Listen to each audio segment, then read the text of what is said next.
ഞാനൊരു വഴിപോക്കനാണ്. ഇവിടെ ചുറ്റമ്പലത്തിൽ എന്താ കാര്യം? ഇത് പൊതുവഴിയല്ല. ആ, നമ്മളാരാണാവോ? അതല്ലല്ലോ ഞാൻ ചോദിച്ചിട്ടുള്ള മറുപടി. ഇതെന്താണ്, കാവിലെ ഭഗവതി നേരിട്ട് പ്രത്യക്ഷപ്പെട്ടതാണോ? അതെ, അല്ലാന്ന് തോന്നാൻ മാഷിക്ക് പകുതി മുമ്പോണ്ട് പരിചയമൊന്നും ഇല്ലല്ലോ.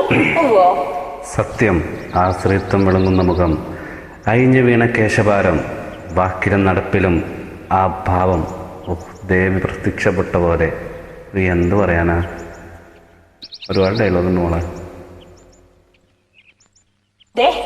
ചുറ്റുമ്പലത്തിനുള്ളിലായതുകൊണ്ടേ ഒരെണ്ണം മറുപടി ഉണ്ണിമായ പറയണില്ല. ആടിച്ചു കളിക്കാരി കൊലത്ത് തമ്പുരാട്ടി ആടോ മാഷേ?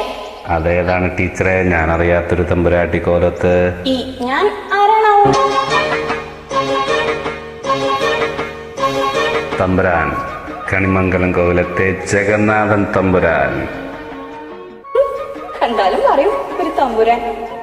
കോവിലകം വാങ്ങിച്ച ആളുടെ ബാല്യക്കാരനാ ആയിരിക്കും.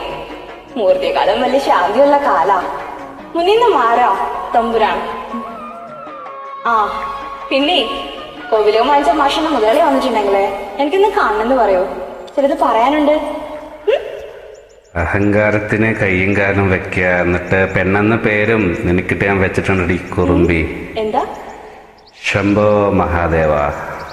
ചുമ്മാ ശംഭോ മഹാദേവ കൊച്ചു കള്ളി.